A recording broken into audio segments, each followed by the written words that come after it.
नाज़रीन इकराम अस्सलामु अलैकुम वरहमतुल्लाहि वबरकातुहू। जैसा कि आप जानते हैं कि तहरीक फ़रोग़ इस्लाम का जो सीरत मुस्तफ़ा कंपटीशन का जो एक तहरीरी एग्ज़ाम है वो 24 नवंबर को होगा। तो उसका जवाबी पर्चा या जवाब कैसा होगा, यानी सवाल कैसा होगा, उसके बारे में आपके सामने अपडेट देने के लिए मैं हाज़िर हुआ हूँ। तो आपके सामने जो MCQ जो है उसका जो आंसर शीट यानी जवाबी पर्चा ये इस तरह इस शक्ल का होगा। जवाबी पर्चा जो है इस शक्ल का होगा, इसको OMR शीट भी कहते हैं। इसको देख लें अच्छे से, इसको समझ लें और इसको किस तरह भरना है, किस तरह करना है, इंशाल्लाह मैं इसको थोड़ा सा तफसील से समझाने की कोशिश करूँगा। अब इसको देख लें कि यहाँ पर इसमें लिखा है नेम, तो यहाँ पर अपना नाम लिखना है। फिर यहाँ लिखा है व्हाट्सअप नंबर, तो जो नंबर है वो लिखना है।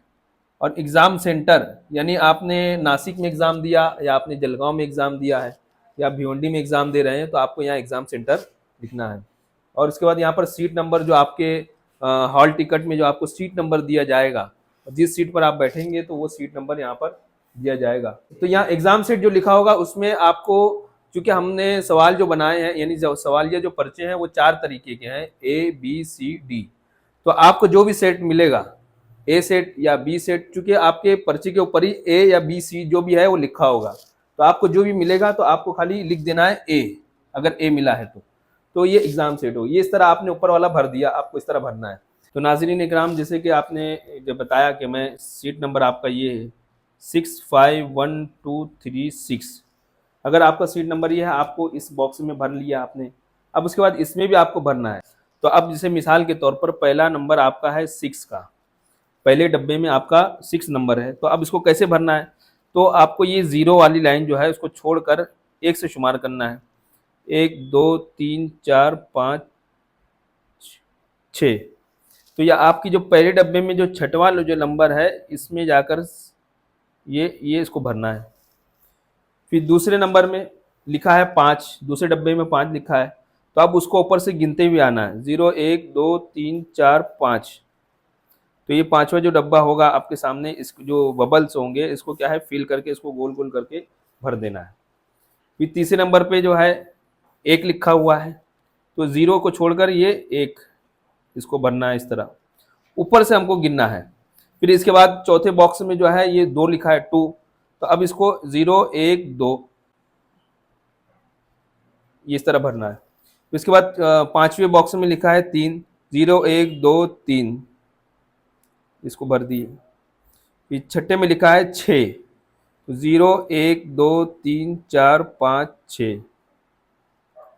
हाँ, अब इसको देखेंगे आप, इसको आप इस लाइन से मिलाएंगे तो आपका एकदम सटीक बैठेगा। मिसाल के तौर पर आपका पहली लाइन में 6 है, तो आप यहाँ इसके सामने 6 नंबर के सामने आपका ये बॉक्स भरा हुआ होगा। आप अगर दूसरे नंबर देखेंगे 5 है, तो आप इसको जब देखेंगे तो इसके सामने ये 5 के सामने ये क्या है, दूसरी लाइन का ये 5 के सामने ही भरा होगा। इसी तरह आप इसमें देखेंगे तो यहाँ पर 1 भरे हैं, तो यहाँ पर इसी के सामने 1 होगा। तो इस तरह इस अंदाज में आपको ये बेसिक डिटेल्स इसको बोलते हैं, इसको भरना है।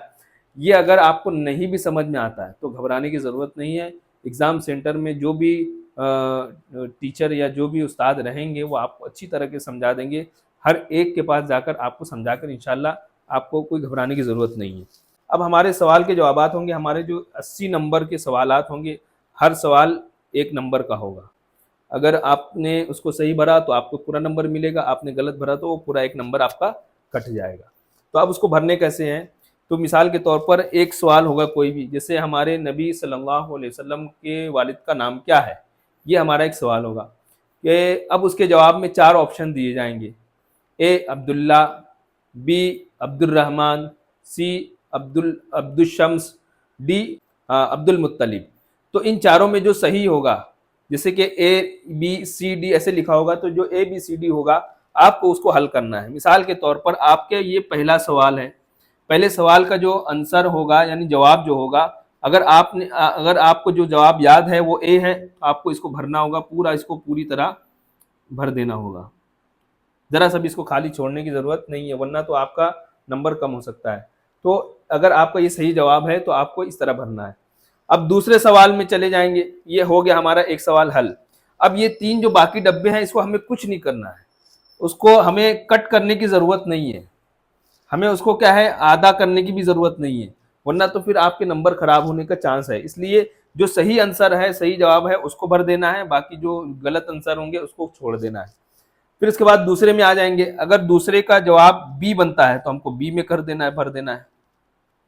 इस तरह पूरा उसको, उस बबल को या उस डब्बे को, उस गोल दायरे को पूरा भरकर भर देना है, कुछ भी जगह जरा सा भी छोड़ना नहीं है। इसी तरह अगर तीसरे सवाल में हमारा ए ही है तो इसको भी इसी तरह ए के सामने वाला जो होगा उसको क्या है भरना है। इसी तरह इसमें हमको पूरा जवाब लिखना है।